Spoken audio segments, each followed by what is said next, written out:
الرحمن الرحیم الحمد للہ الواحد الأحد الفرد الصمد الذي لم يلد ولم يولد ولم يكن له كفوا أحد ثم الصلاة والسلام والتحية والإكرام على الرسول الأمي المكي المدني الهاشمي القرشي المطلبي مولانا و مولا الكونين جد الحسن والحسين أبي القاسم المصطفى محمد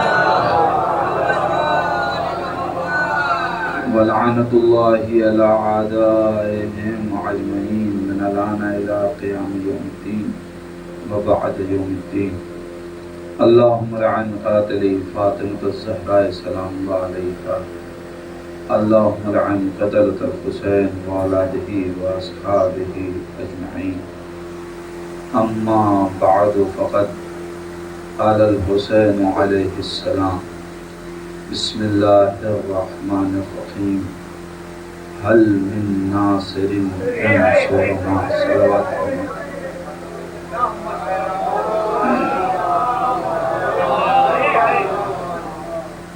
حضرات گزارش ہے ایک بار سورہ حمد 3 مرتبہ سورہ اخلاص کی تلاوت فرما کر مرحوم و مغفور جناب ظہور حسین صاحب ابن خلیل حسین صاحب ناصر حسین صاحب ابن ظہور حسین صاحب اختری بیگم بنت کرار حسین صاحب اور اپنے تمام مرحومین کی ارواح کو ایصال اور اپنے مرحومین کے ایصال ثواب کے لیے مل جل کے صلوات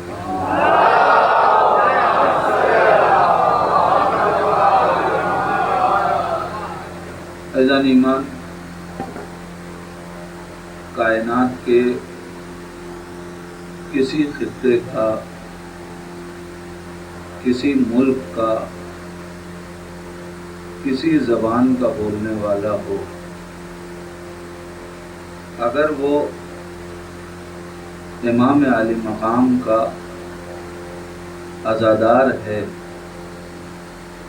تو اسے سرکار سید الشہداء کا کوئی فقرہ یاد ہو یا نہ یاد ہو، مگر یہ فقرہ جس کو میں نے سرنامہ سخن بنایا، ہر ایک عزادار چاہے وہ کسی زبان کا بولنے والا ہو، وہ یہ جانتا ہے اور اسے معلوم ہے کہ یہ جملہ سرکار سید الشہداء نے کب ادا کیا ہے۔ عاشور کا دن ہے، سن 61 ہجری ہے، عصر کا وقت ہے، ظاہراً انسانی نگاہ کے اعتبار سے حسین اکیلا ہے،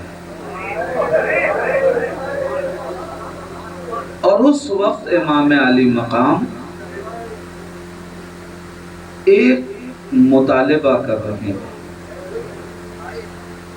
حل من ناصر،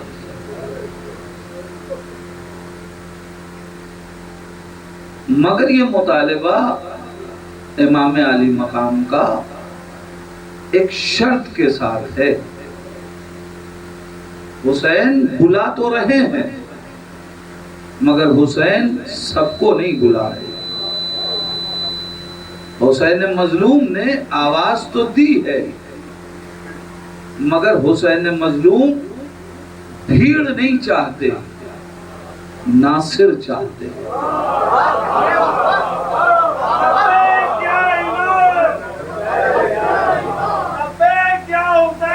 لبیک یا حسین، لبیک یا حسین، اللہم صلی علی محمد وعلی محمد۔ کربلا میں امام علی مقام نے جو مطالبہ رکھا ہے وہ حل من ناصر، کیا تم میں کوئی ناصر ہے؟ حسین کو مدد سب سے نہیں چاہیے، حسین اس سے مدد چاہتے ہیں جو ناصر ہو. حل من ناصر. تب حسین نے کہا ینصرنا. کیا تم میں کوئی ناصر ہے جو حسین کی نصرت کرے؟ امام علی مقام شرط رکھ کر کے ہمارے ذہن کو جھنجھوڑ رہے ہیں کہ یاد رکھنا حسین کو بھیڑ نہیں چاہیے. میں بار بار یہ جملہ کہہ رہا ہوں، حسین کو بھیڑ نہیں چاہیے، حسین کو ناصر چاہیے. اس لیے کہ معلوم ہے کہ ضروری نہیں ہے کہ بھیڑ وفادار ہو.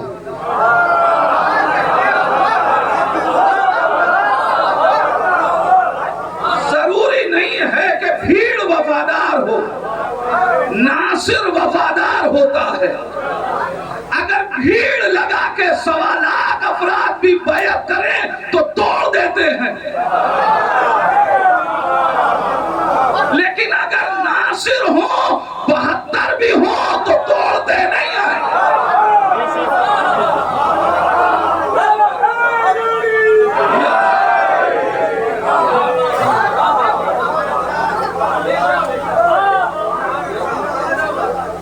حسین مظلوم شرط رکھ رہے ہیں، حل من ناصر. کیا تم میں کوئی ناصر ہے؟ عزیزان ایمان، امام علی مقام مدد کے لیے بلا رہے ہیں. ہو سکتا ہے کہ کوئی ناواقف عظمت امامت، کوئی بے شعور یہ کہے کہ حسین اس لیے بلا رہے تھے کہ حسین کمزور پڑ گئے تھے، حسین کو مدد کی ضرورت تھی. عاشور کے دن امام علی مقام اگر پکار رہے ہیں تو کیوں بلا رہے ہیں؟ حسین مظلوم آواز دیں گے. نادان اگر میں اپنے کو کمزور محسوس کر رہا ہوتا تو چراغ گل کر کے کل رات ان سے جانے کو نہ کہتا.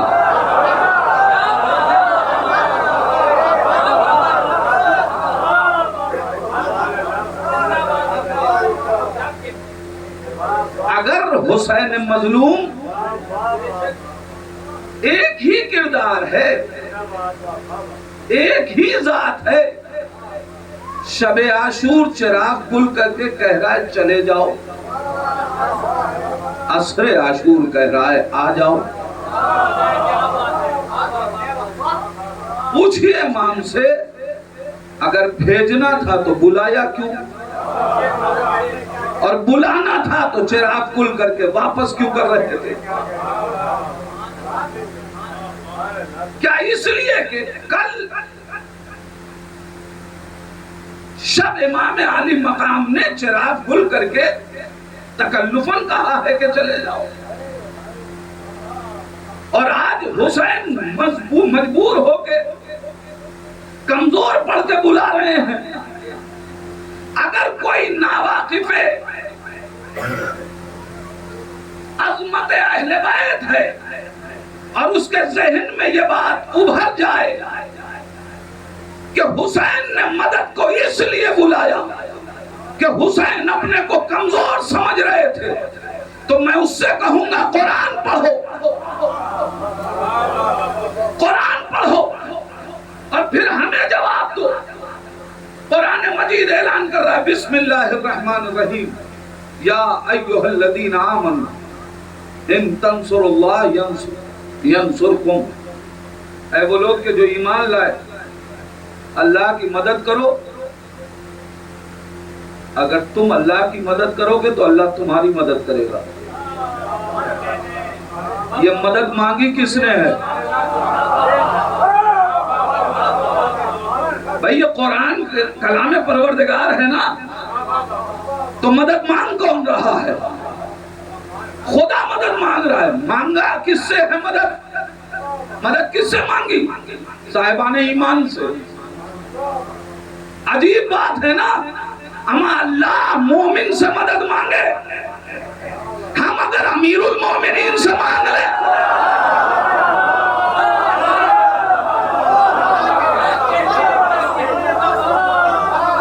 کہتے ہو غیر اللہ سے مدد نہیں مانگی جا سکتی، تو اللہ نے جتنے مومنین سے مدد مانگی ان کے بارے میں کیا خیال ہے؟ یہ بھی تو غیر اللہ ہے۔ تو اللہ مدد مانگ رہا ہے۔ اور اب تمہارے سوال کا جواب کہ یہ بتاؤ کیا خدا کمزور پڑ گیا؟ خداوند عالم نے اگر مدد مانگی ہے تو کیا اللہ میں عیاذ باللہ خاکم بدہن کوئی کمزوری آ گئی؟ کہا نہیں، اللہ اس لیے مدد نہیں مانگ رہا ہے کہ اللہ کمزور پڑ گیا۔ میں نے کہا پھر خدا نے کیوں مدد مانگی؟ کہا اصل میں خدا ہماری مدد کرنا چاہتا ہے، اصل میں خدا ہماری مدد کرنا چاہتا ہے۔ یاد رکھنا سن 61 میں شہادت سے پہلے حسین کمزور ہو کے مدد نہیں مانگ رہے تھے، جاتے جاتے ہاتھ بڑھا رہے تھے۔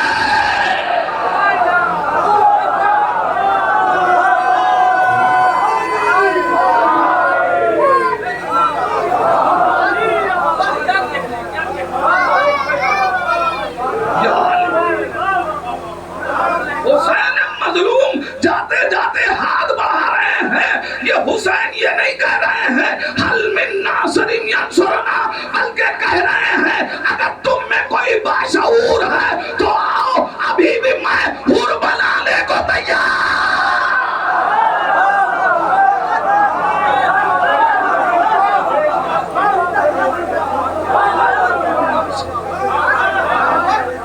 مگر سب حر نہیں بنیں گے، سب حر نہیں بنیں گے، حر وہی بنے گا جو باشعور ہو۔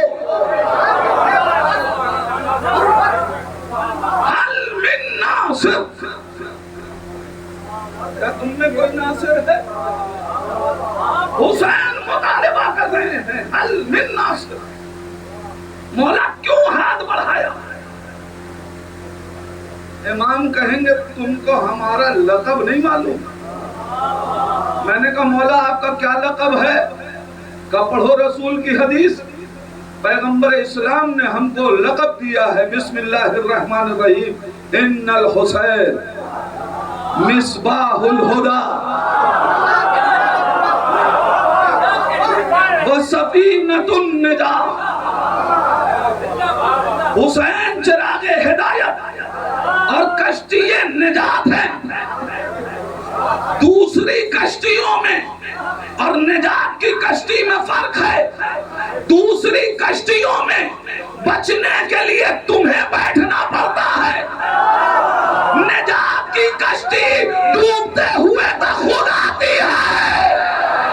میں دیکھ رہا ہوں کہ تم ڈوب رہے ہو، لہذا میں کشتی نجات ہوں، میری ذمہ داری ہے میں ہاتھ بڑھاؤں۔ یہ تمہارا مقدر ہے کہ تم حسین کا ہاتھ تھامتے ہو یا کائنات کی لعنتیں لیتے ہو۔ صلوات پڑھیں۔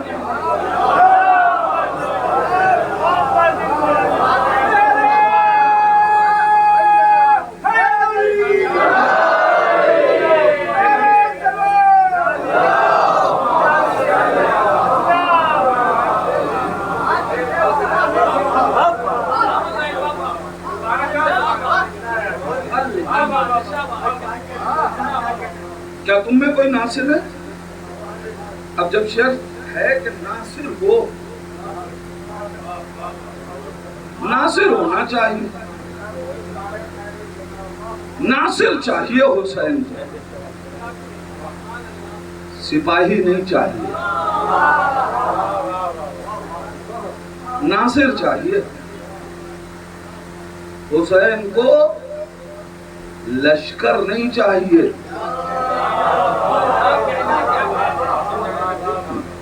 حسین کو ناصر چاہیے۔ میں اپنے جوان بھائیوں تک اس لفظ کو واضح کرنا چاہتا ہوں، اور کوشش کروں گا کہ بات آپ تک پہنچ سکے۔ حسین مظلوم کہہ رہے ہیں حل من ناصر۔ یہ بتائیے 1400 برس کے بعد ضرورت کیا ہے کہ ہم حسین کے ناصر پہ بات کریں؟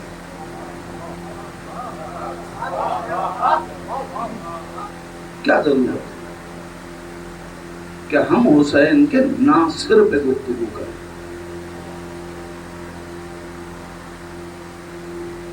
ارے صاحب، آپ کو کامیاب بننا ہے تو آپ بات کیجئے، تو پھر حسین ہی کے ناصر کی بات کیوں کریں؟ آئیے لشکر رسول کی بات کریں، لشکر امیر المومنین کی بات کر لیں، لشکر حسن کی بات کر لیں۔ نہیں، لشکر رسول آئیڈیل نہیں بن سکتا۔ کہنے بھائی کیسی بات کرتے، رسول کا لشکر اور آئیڈیل نہیں بن سکتا؟ میں نے کہا اس لیے کہ رسول کے لشکر میں سپاہی بھی ہیں، ناصر بھی ہیں۔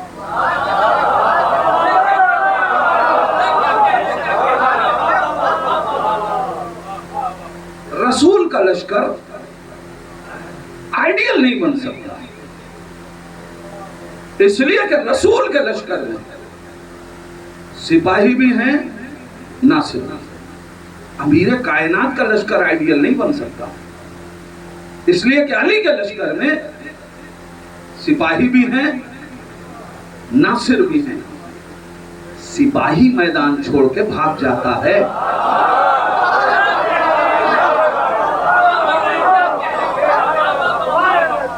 ناصر میدان نہیں چھوڑتا۔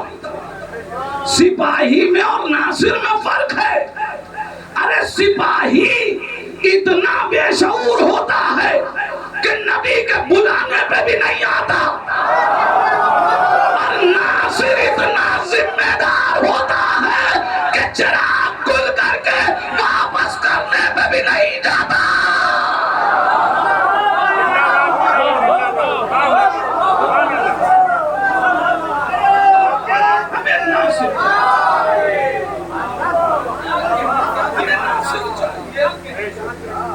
ہمیں سپاہی نہیں چاہیے، ناصر چاہیے۔ ارے صاحب رسول اسلام کے لشکر کو پڑھیں۔ میں نے کہا ٹھیک ہے، پھر آئیے لشکر رسول کی تاریخ پڑھتے، پھر چہرے نہ اترنے لگے۔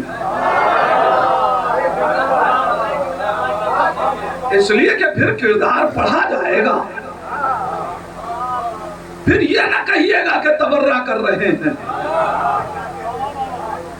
رسول اسلام کے لشکر کی تعریف کر لینا۔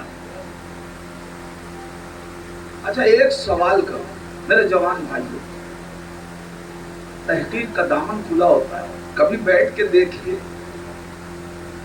کربلا کے بعد انقلاب تو دنیا میں بہت سے آئے، مگر کسی انقلاب کو آئیڈیل نہیں بنایا۔ کربلا کے بعد جب بھی انقلاب آیا اور آئیڈیل بنایا تو کربلا کو، بات اسلامی ممالک کی کر لیجئے یا غیر اسلامی ممالک کی، جس نے بھی آئیڈیل بنایا، کیا رسول انقلاب نہیں لائے تھے؟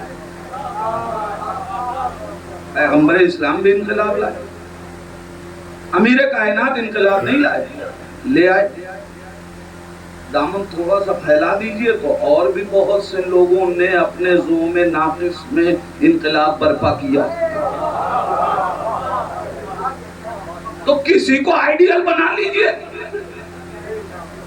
کسی انقلاب کے لیے اسلامی ممالک میں بھی انقلاب آیا تو آئیڈیل حسین، غیر اسلامی ملک میں بھی بہت دور جانے کی ضرورت ہی نہیں. آپ کے ملک میں مہاتما گاندھی انقلاب لائے، آئیڈیل کسے بنایا؟ 72 حسین کے شہیدوں کو. وجہ کیا ہے؟ آخر کیا وجہ ہے؟ کیا رہبر اچھے نہیں تھے؟ ہر آدمی کہے گا خبردار، پیغمبر اسلام ہوں، امیر کائنات ہوں، امام حسن ہوں، رہبر تو وہ ہیں جن کی آغوش میں پل کے حسین حسین ہو گئے. اور انقلاب تنہا لشکر نہیں لاتا، لشکر اور رہبر مل کے انقلاب لاتے ہیں. ان تمام گزشتہ انقلابوں میں کربلا سے پہلے نقص رہبر میں نہیں تھا، کمی لشکر میں تھی. اس لیے کہ ہر ایک انقلاب کے لشکر میں ہم کو سپاہی بھی نظر آیا، ناصر بھی نظر آیا، وفادار بھی نظر آئے، بے وفا بھی نظر آئے، اپنی ذمہ داریوں کو ادا کرنے والے بھی نظر آئے، ذمہ داریوں سے بھاگنے والے بھی نظر آئے. اسی لیے جب بھی کربلا سے پہلے کسی انقلاب کی تاریخ لکھی گئی تو ہر انقلاب کی تاریخ میں لکھا گیا کہ آئے تو نے، لڑے تو نے، بھاگے تو نے. میں کیا کہہ رہا ہوں عزیزان ایمان؟ ہر ایک انقلاب اور لشکر کی تاریخ میں ملا کہ آنے والے اتنے تھے، لڑنے والے اتنے تھے، بھاگنے والے اتنے تھے، ایک تنہا لشکر حسین تھا.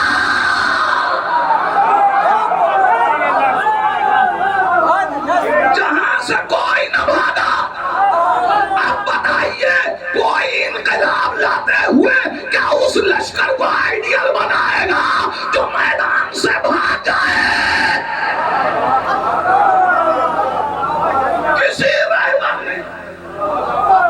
کسی رہبر نے نہیں بنایا، کسی رہبر نے نہیں بنایا. ایک دوسری وجہ، کوئی رہبر کسی اس لشکر کو آئیڈیل کیسے بنائے؟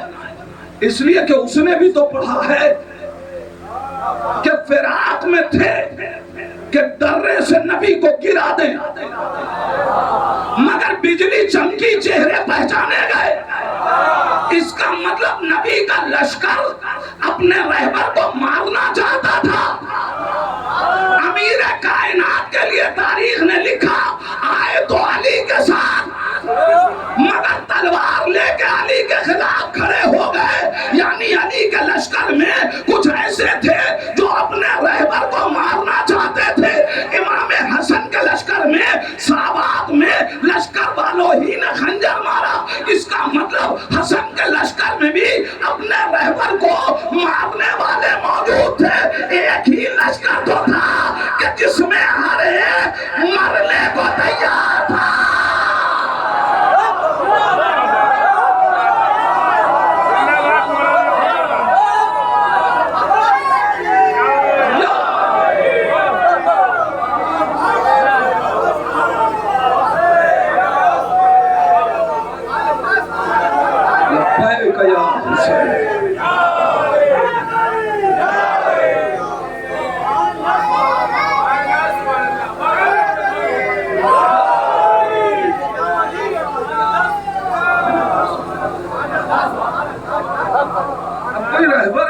بنائے تو کیسے بنائے؟ لہذا ایک لشکر ہے جو آئیڈیل بنے گا، بس ایک لشکر ہے جو آئیڈیل بنے گا. کیوں صاحب؟ میں نے کہا یہ پھر تاریخ پڑھتے، پیغمبر اسلام کے لشکر کی تاریخ پڑھتے. نبی کے لشکر میں سپاہی بھی ہیں، ناصر ایک حسین ہے جن کے لشکر میں ہر سپاہی ناصر ہے،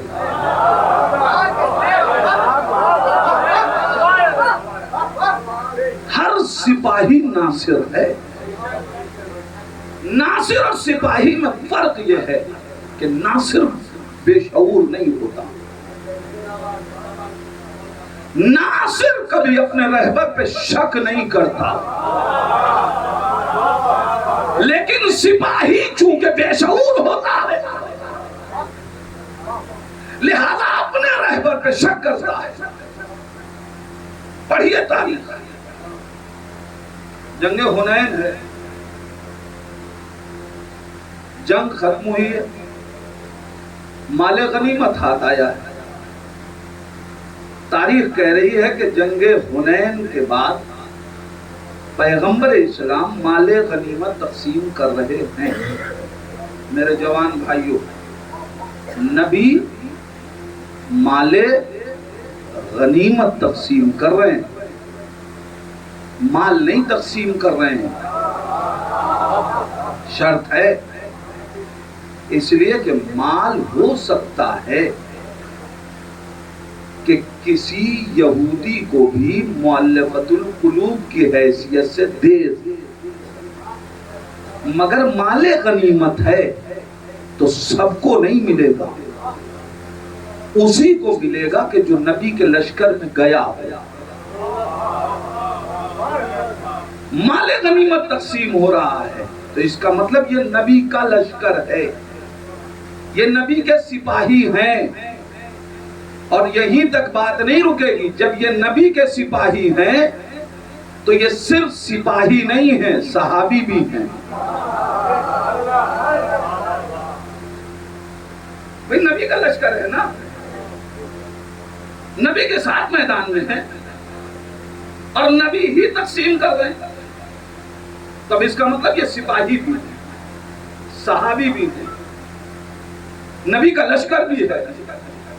نبی مال غنیمت تقسیم کر رہے ہیں کہ ایک آواز اٹھی، لشکر سے ایک آواز اٹھی، اعدل یا رسول اللہ، اے رسول اسلام، ترجمہ کروں، اے رسول اسلام عدالت سے بانٹیے۔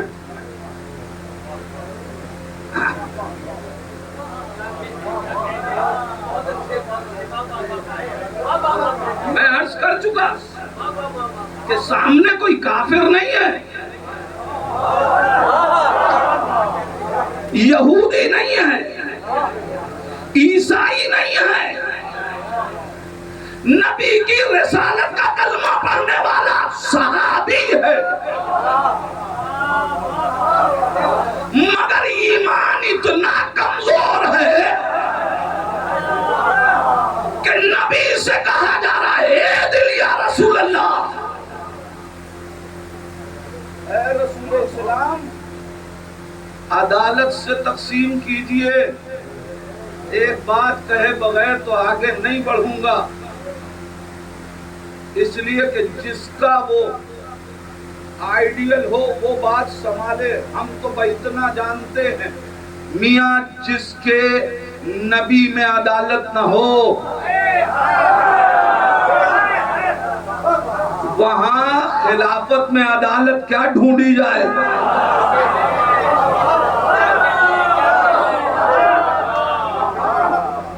نبی سے کہا جا رہا ہے اے دل یا رسول اللہ، اے رسول اسلام عدالت سے بانٹیے۔ میں نے کہا ایک تاریخ اس معترض کا نام بتا دے تاکہ ہم بھی تو چہرہ پہچانیں کہ کون ہے جسے نبی کے مال کی تقسیم پہ اعتراض ہے۔ نبی نے مال بانٹا ہے، نبی کے مال بانٹنے پہ اعتراض کس کو ہے؟ ذرا تاریخ مجھے نام بتا۔ مگر تاریخ نے نام نہیں بتایا، مگر تاریخ ہوتی بڑی ستم ظریف ہے، لہجہ محفوظ کر کے مجرم حوالے کر دیتی ہے۔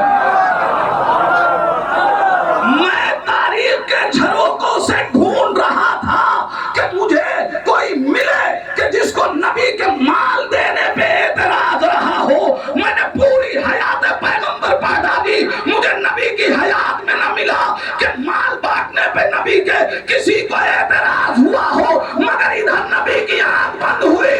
تاریخ نے ایک منظر پیش کیا کہ نبی کی بیٹی دربار میں کھڑی ہو کے کہہ رہی تھی یہ نبی نے مجھے دیا ہے۔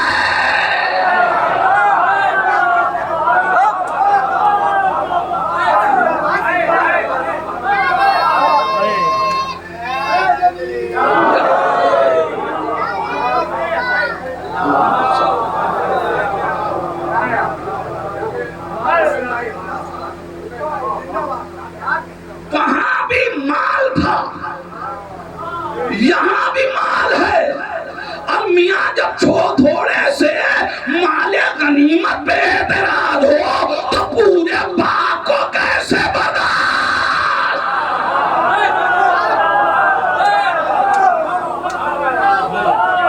اے دل یا رسول اللہ، یا رسول اللہ، عدالت سے تقسیم کی۔ جبین رحمت پہ شکن آئی، مال کو ٹھوکر ماری، اور نبی نے کہا اگر میں عدالت سے کام نہیں لوں گا تو کون لے گا؟ عزیزان ایمان، یہ آج حنین کے میدان کی واپسی پہ نبی نے ایک جملہ کہہ کے قیامت تک کے لیے فیصلہ کر دیا کہ اب جس دور میں بھی اگر میری تقسیم پہ اعتراض ہو تو یاد رکھنا نبی اس سے ناراض ہو جاتا ہے۔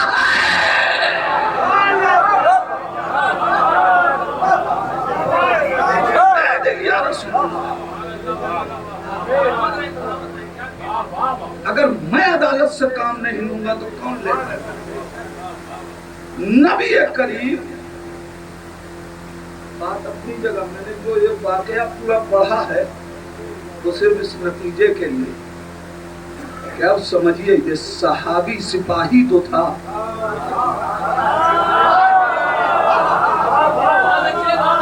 ناصر نہیں تھا، اس لیے کہ ناصر ہوتا تو معترض نہ ہوتا۔ کیوں؟ اس لیے کہ سپاہی میدان میں مال کی لالچ میں جاتا ہے، ناصر جان لٹانے کے لیے جاتا ہے۔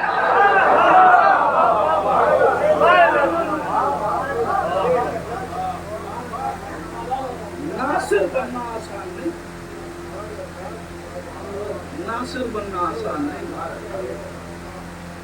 ناصر نہ ہو تو انسان مدد نہیں کر سکتا۔ اچھا صاحب، چلیے امیر کائنات کے لشکر کو آئیڈیل بنانا۔ تاریخ نے ایک کردار پیش کیا کہ ایک ذات ہے جو 22 حج کیے۔ اب جب 22 حج کیا ہے تو نماز کتنی پڑھی ہوگی؟ تو ہم نے کہا پھر تو اسے آئیڈیل بنایا جا سکتا ہے۔ اور جب 22 حج کیا ہے تو روزہ کیوں چھوڑ رہا ہوگا؟ تو اسے آئیڈیل بنایا جائے۔ اور جب 22 حج کر چکا تو ظاہر ہے زکوٰۃ بھی دیتا ہوگا، تلاوت قرآن بھی کرتا ہوگا۔ اے تاریخ بتا، امیر کائنات کے ساتھ ہے؟ تاریخ کہتی ہے ہاں، صفین کے میدان میں علی کے لشکر میں ہے۔ اب تو آئیڈیل بنایا جائے نا، اس لیے کہ صفین کے میدان میں امیر کائنات کے لشکر میں ہے۔ تاریخ کہے کہ ٹھہرو، فیصلہ صفین سے نہیں کرنا، فیصلہ کربلا میں کرنا۔ 22 حج کیا تھا، جو قرآن پڑھتا تھا، جو نماز پڑھتا تھا، جو روزے رکھتا تھا، جو ظاہراً اسلام کے شریعت کے مطابق عمل کر رہا تھا، وہی کربلا میں حسین کا قاتل بنا۔ اب نام بتاؤں، شمر ذوالجوشن۔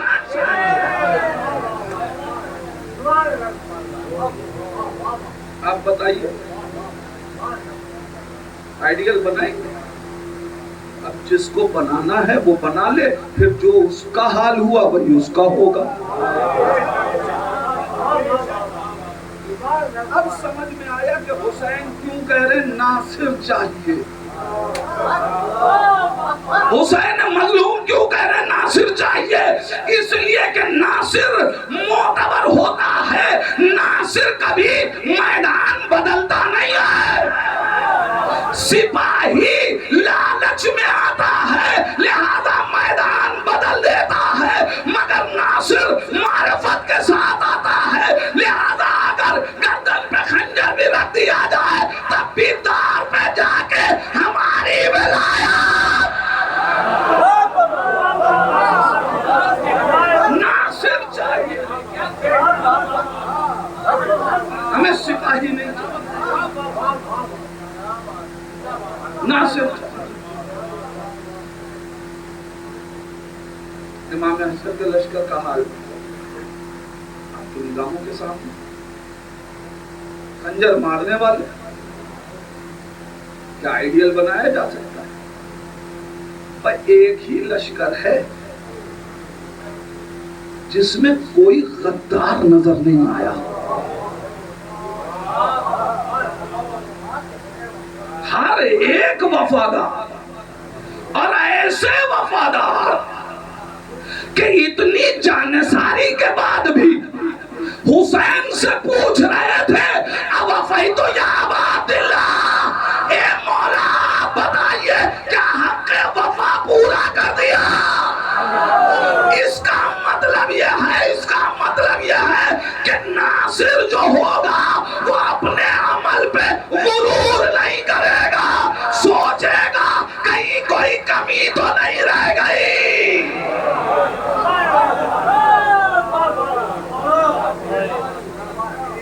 اب اگر ناصر ہو تو ماتم کر کے یہ نہ کہنا کہ آج سب سے زیادہ ماتم ہم نے کیا۔ حسین سے پوچھنا حق ماتم ادا ہوا؟ اب مجلس کر کے یہ نہ کہنا ہم نے بہت بڑی مجلس کر دی۔ حسین سے پوچھنا حق مجلس ادا ہوا؟ اب شاعری کر کے یہ نہ سوچنا کہ بہت بڑے شعر کہہ دیے۔ حسین سے پوچھنا حق مدحت ادا ہوا؟ نماز پڑھ کے غرور نہ کرنا، روزہ رکھ کے غرور نہ کرنا، حج کر کے غرور نہ کرنا، ہر عبادت کے بعد دیکھنا حسین راضی ہے۔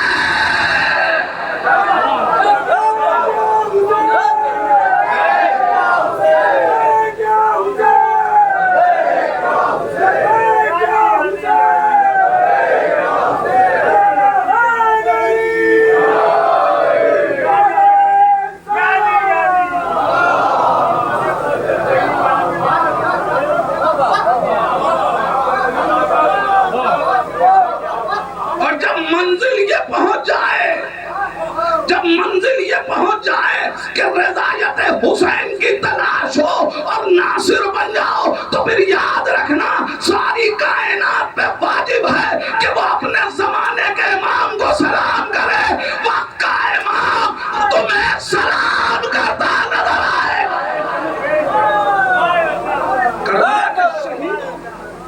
کربلا کے شہیدوں کو امام زمانہ یوں ہی سلام نہیں کر رہے ہیں۔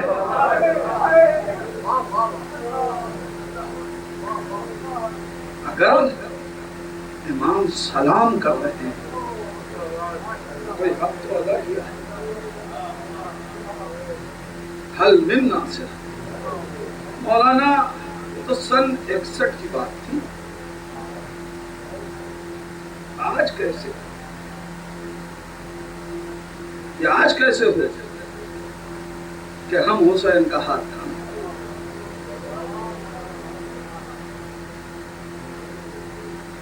ہم اتنے گناہگار، ہم کیسے؟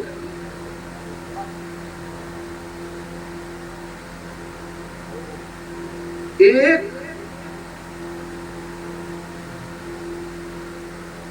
طریقہ، ایک مثال سی کہ کیسے ہم حسین کو متوجہ کریں۔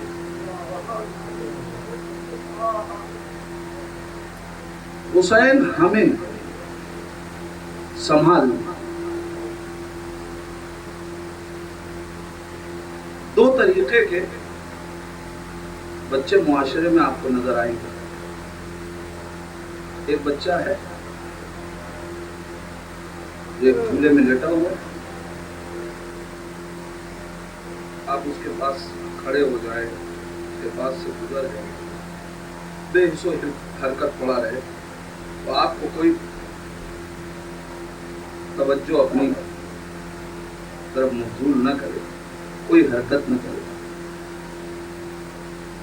لیکن ایک بچہ وہ ہے کہ جیسے ہی آپ نے دیکھا وہ مسکرانے لگا،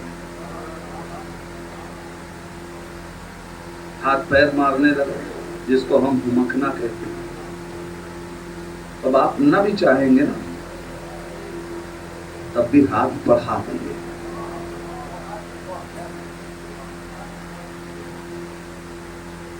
عمل کی حرکت کر کے تو دیکھو۔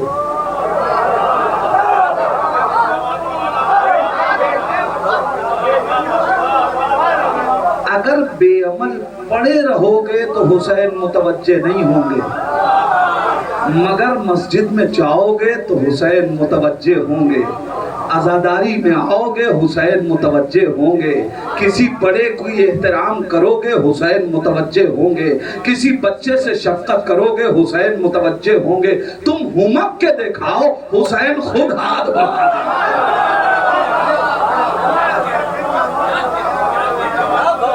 ہمیں ناصر بننا ہے۔ ظاہر ہے گفتگو مکمل ہی نہیں ہو سکتی، وقت بہت نہیں۔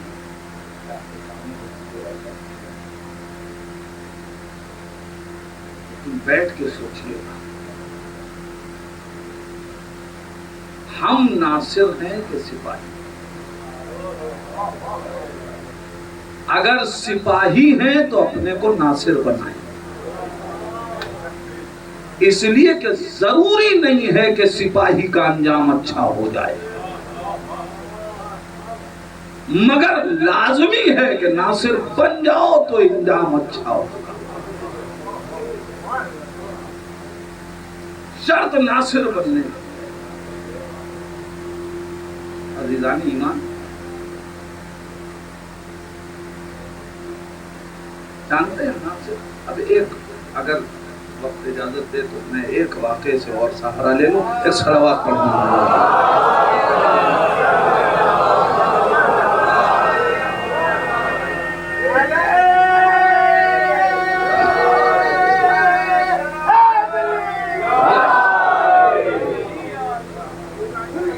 عزیزان ایمان، بس ایک واقعہ، اور میں یہ بات اکثر و بیشتر کہا کرتا ہوں کہ میں مجلس اپنے بزرگوں کے لیے بالکل نہیں پڑھتا، وہ ان کا کرم ہے کہ وہ بیٹھ کے ہم جیسے لوگوں کو سن پائیں۔ میں اپنے جوان بھائیوں کے لیے بات کر رہا ہوں۔ عزیزان ایمان، کسے کہتے ہیں ناصر؟ واقعہ آپ سنا کرتے ہیں، میں تجزیہ کرنے کا عادی ہوں۔ ایک عالم تھے، انہوں نے ایک دن سوچا کہ یہ تو کوئی بھی اگر مولا کا چاہنے والا ہو اور مولا اس سے کہیں کہ میرے آگے کھڑے ہو جاؤ، میں نماز پڑھنا چاہتا ہوں، اپنی رائے رکھے، وہ کہتے یہ کون سی فضیلت ہے کہ امام کی طرف تیر نہیں آنے دیا اور تیر اپنے بدن کو۔ واقعہ آپ کا سنا ہے، یہ سوچ کے بس ذہن میں ایک سوال آیا.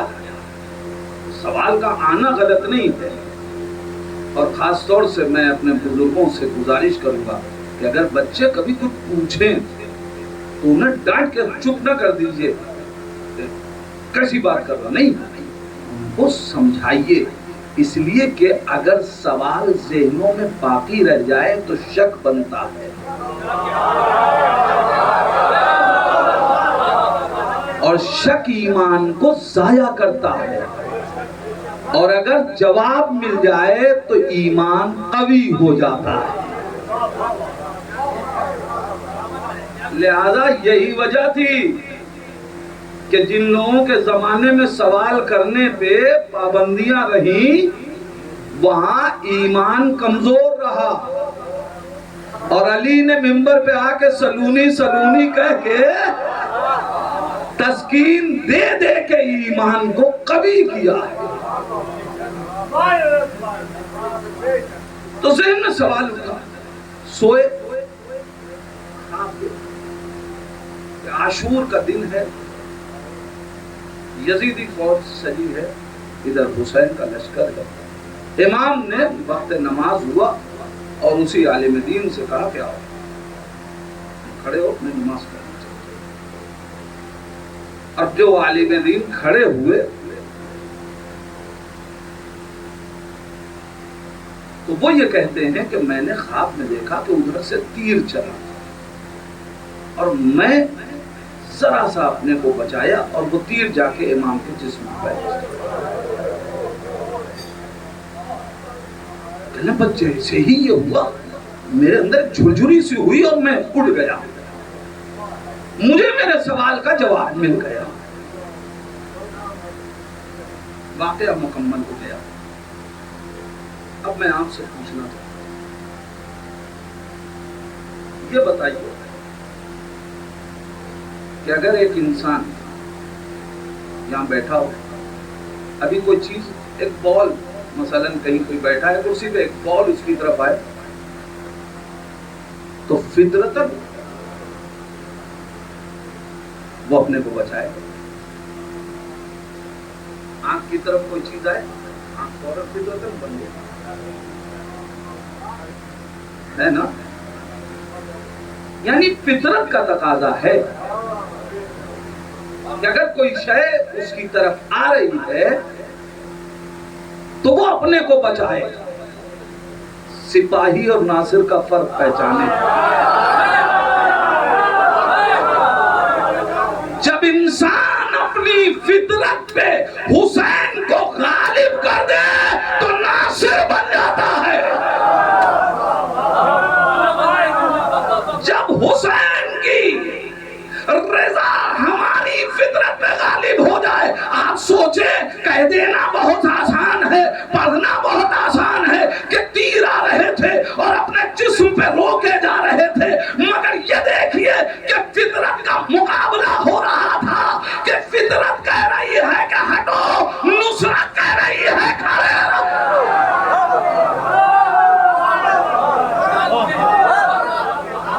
فطرت کہہ رہی ہے کہ پیاسے ہو تو پانی، مگر نصرت کہہ رہی ہے کہ اگر پیاس رہ کے بھی شریعت کی حفاظت ہوگی تو ہم پیاسے رہیں گے. فطرت اور نصرت کو پہچانے. ایک طرف فطرت ہے جو مطالبہ کر رہی ہے کہ اپنی جان بچا لو، مگر نصرت کہہ رہی ہے کہ فریضہ یہ ہے کہ جان دو مگر امامت کو بچاؤ.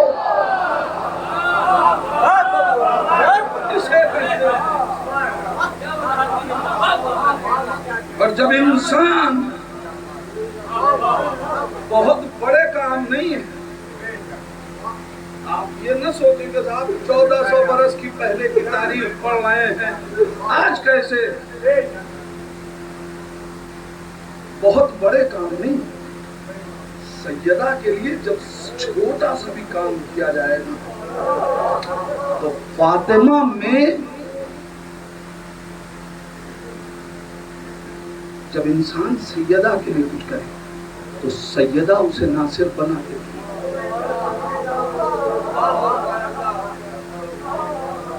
میرے جوان بھائیوں، ایک واقعہ پڑھ رہا ہوں۔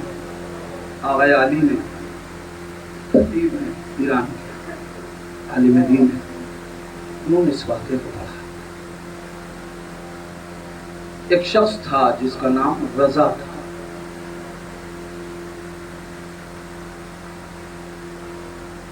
بہت بد اخلاق، یہاں تک کہ اپنے والدین کو مارا پیٹا کرتا تھا، ٹیکسی چلایا کرتا تھا،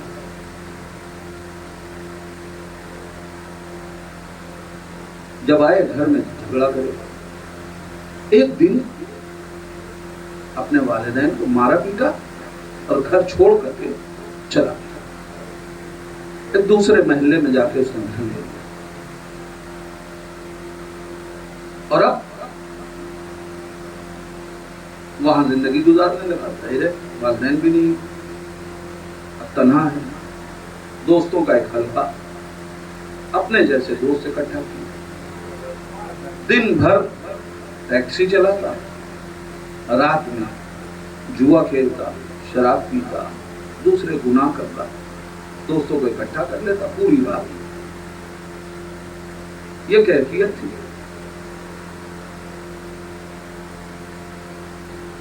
روز دوست آئے اور یہی زندگی اسی طریقے سے چل رہی تھی۔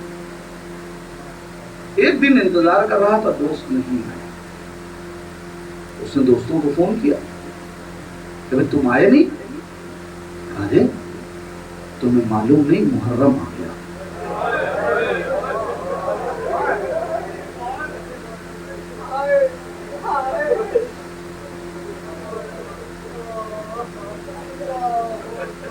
تمہیں پتہ نہیں محرم آ گیا، غم حسین کا زمانہ آ گیا۔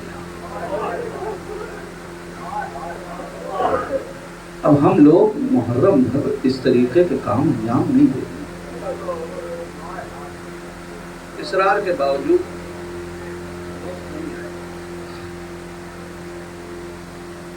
کہتا ہے کہ ایسے ہی روز کسی کو فون کریں، کبھی ایسے ہی بیٹھے رہے، وقت گزرتا گیا، 7-8 دن گزر گئے اور کوئی نہیں آیا۔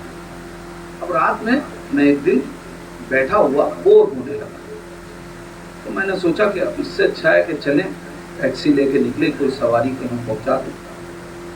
تو کہتا ہے میں آیا سڑک پہ تو میں نے دیکھا کہ ایک جوان لڑکی وہ کہیں جانا چاہتی ہے، اور اس نے ٹیکسی روکی، میں نے ٹیکسی روک دی۔ جب وہ بیٹھ گئی تو شیطان مجھ سے غالب آیا اور میں اس کو اس کے راستے کے بجائے اپنے گھر کی طرف لے کے جانے لگا۔ اس لڑکی نے کہا کہ کیا کر رہے ہو، کدھر جا رہے ہو؟ تو میں نے اس سے اپنا ارادہ بتا دیا، کہا اب تم مجبور ہو، تم کو میرے ساتھ جانا ہوگا۔ تو کہتی ہے تمہیں شرم نہیں آتی؟ تمہیں پتا ہے شب عاشور ہے۔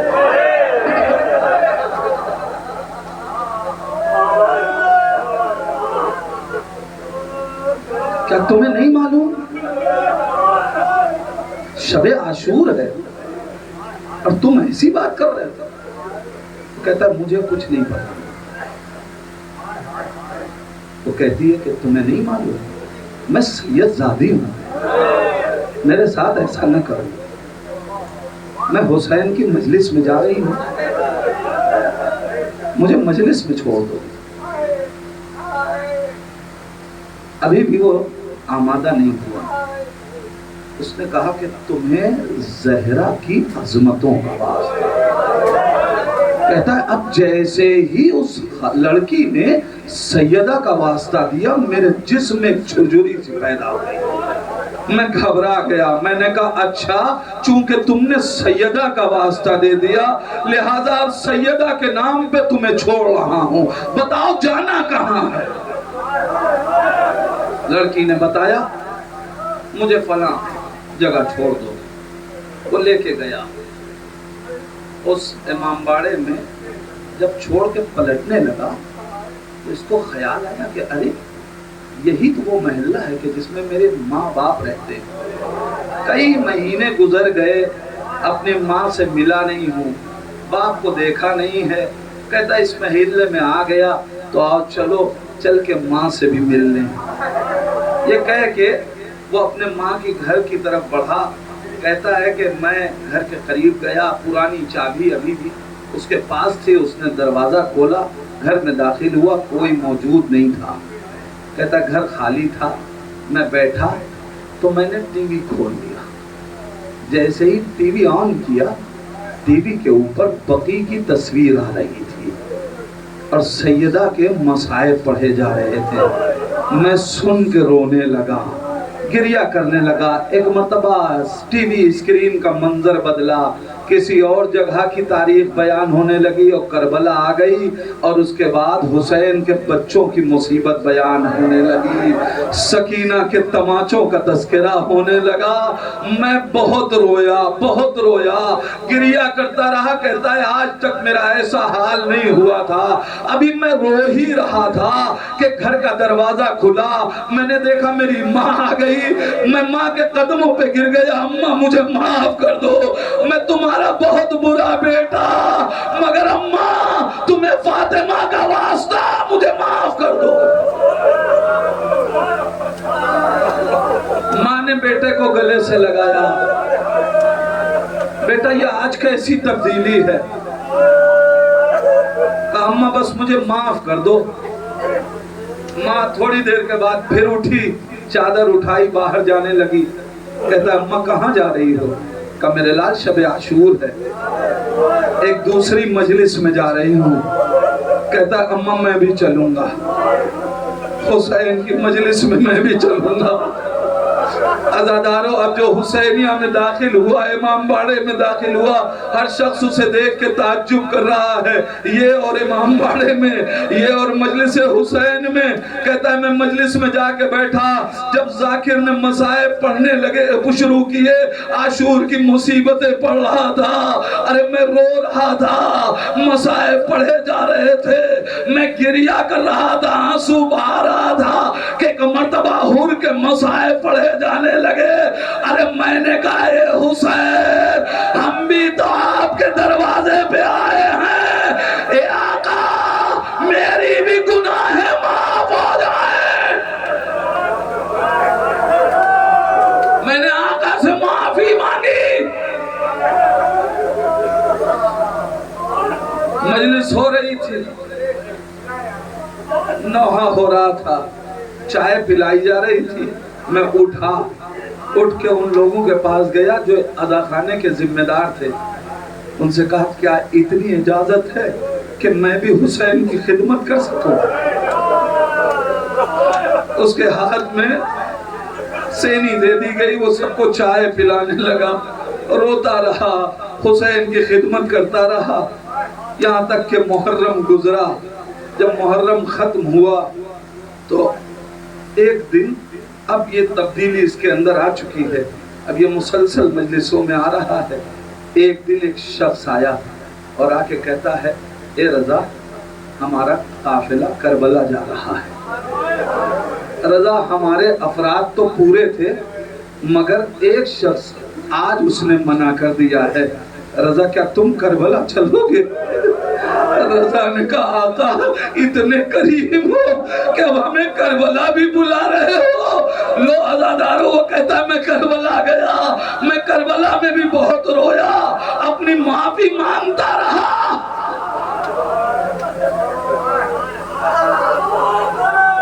حسین سے، حسین کی مادر گرامی سے میں فریاد کرتا رہا. واپس آ گیا. اب میں باقاعدہ نماز، مسجد، امام بارگاہ. ایک دن ایک بزرگ آئے اور آ کے اس کے باپ سے کہا کہ میں اپنی بیٹی کا اس سے رشتہ کرنا چاہتا ہوں. باپ نے کہا آپ کو اس کا ماضی نہیں معلوم، شاید آپ نہیں جانتے، میرا بیٹا بہت خراب تھا. کہا نہیں ہمیں معلوم ہے لیکن ہمیں ماضی سے نہیں مطلب، اب تمہارا بیٹا بہت اچھا ہو گیا. کہا خود چل کے اب بیٹے سے بات کرو. بیٹے کو بلایا. بیٹا کہنے لگا آپ کو نہیں پتا میں بہت خراب آدمی ہوں۔ کہا نہیں مگر اب تم بہت اچھے ہو، لہذا ہم چاہتے ہیں۔ کہتا نہیں مجھے ڈر لگتا ہے کہیں آپ کی بیٹی منع نہ کر دے، لہذا میں جانا نہیں چاہتا۔ کہتی ہے نہیں وہ میری بیٹی ہے، وہ منع نہیں کرے گی، تم آؤ۔ تو ایران میں طریقہ یہی ہے کہ جب لڑکا دیکھنے کے لیے گھر والے آتے ہیں تو چائے لے کے پورے حجاب میں خاتون خود آتی ہے لڑکی۔ جب وہاں گیا تو اب بیٹھے ہوئے تھے لوگ، انتظار تھا۔ لڑکی جب چائے لے کے آئی اور اس نے اس کو دیکھا تو ایک مرتبہ چیخ ماری، چائے کی تشتری سینی گر گئی، بے ہوش ہو کے لڑکی گر گئی، روتے روتے بے ہوش ہو کے گر گئی۔ اس کو اٹھا کے حجرے میں لے جایا گیا۔ ماں نے جب اس کو غش سے چونکایا تو دیکھا پھر رو رہی ہے۔ ایک مرتبہ بیٹی سے کہا بیٹی بات کیا ہے، تو اس لڑکے کو دیکھتے ہی اس طریقے سے کیوں رونے لگی، کیوں چیخنے لگی؟ سنو فاطمہ کیسے بدلتی ہیں۔ کہتی اماں کیا کہوں، ارے کل رات میں نے خواب میں بی بی سیدہ کو دیکھا تھا، اسی لڑکے کی تصویر دکھا کے سیدہ کہہ رہی تھی اے سید زادی، ارے کل ایک بیٹا آئے گا، اس نے میرا احترام کیا ہے، اسے منع نہ کرنا۔ جزاک اللہ عزادارو، جزاک اللہ۔ فاطمہ اے بی بی، ہم بھی آپ کے حسین کی مجلس میں ہیں، اے بی بی ہم جوانوں کو بھی حسین کا صدقہ۔ جزاک اللہ عزادارو، جزاک اللہ۔ دو جملے مجلس ختم۔ مصائب ایک جوان کی بات تھی، مرثیہ بھی علی اکبر کا پڑھا گیا، دو جملے اسی کے مصائب سن لو۔ اے عزادارو تاریخ شاہد ہے کہ جس وقت فاطمہ کا گھرانہ کربلا میں گھرا ہوا تھا، جوان بیٹا باپ کی خدمت میں آیا، بابا مرنے کی رضا دے دو۔ ایک مرتبہ حسین کہتے ہیں جاؤ جا کے اپنی بھوبی زینب سے اجازت لو، زینب نے تمہیں پالا ہے۔ لو عزادارو علی اکبر جناب زینب کے پاس آئے، بی بی زینب مصلی عبادت پہ تھی۔ زینب نے ایک سایہ محسوس کیا، اب جو سر اٹھایا تو کیا دیکھا، جوان بیٹا ہاتھوں کو جوڑے کھڑا تھا۔ زینب گھبرا کے کھڑی ہو گئی، اے علی اکبر آج تک بھوبی سے کچھ مانگا نہیں ہے، میرے لال اس عالم غربت میں کوئی ایسا سوال نہ کرنا کہ زینب پورا نہ کر سکے۔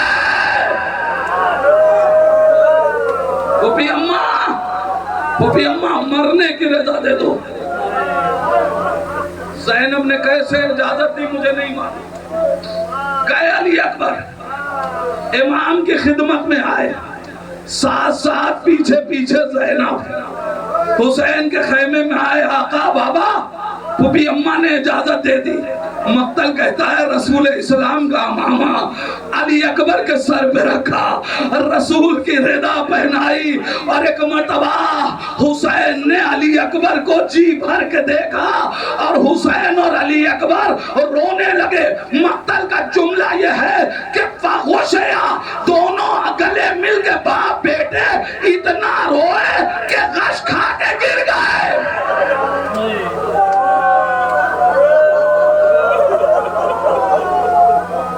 مجلس دعائیں کر لیجئے گا، آنکھیں نمنا کے پروردگار ان آنکھوں کو اس وقت تک بند نہ کرنا جب تک یہ کربلا معلیٰ کی زیارت نہ کر لیں۔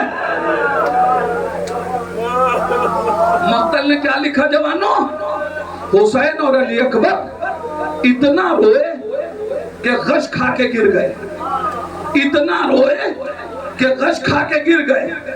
قیامت کے مصائب ہیں سے ایک جملے میں، دونوں غش کھا کے گر گئے۔ میں آپ سے پوچھوں، زینب کھڑی ہے، حسین اور علی اکبر غش کھا کے گر گئے۔ آپ کے گھر میں اگر کوئی بے ہوش ہو جائے تو آپ کیا کرتے ہیں؟ دوڑ کے پانی لاتے ہیں۔ ہائے زینب، حسین بے ہوش، علی اکبر، زینب کیا کرے؟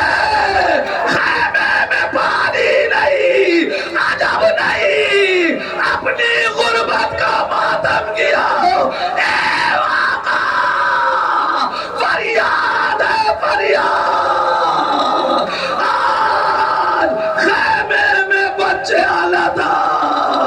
اتنا پانی کہاں، انا للہ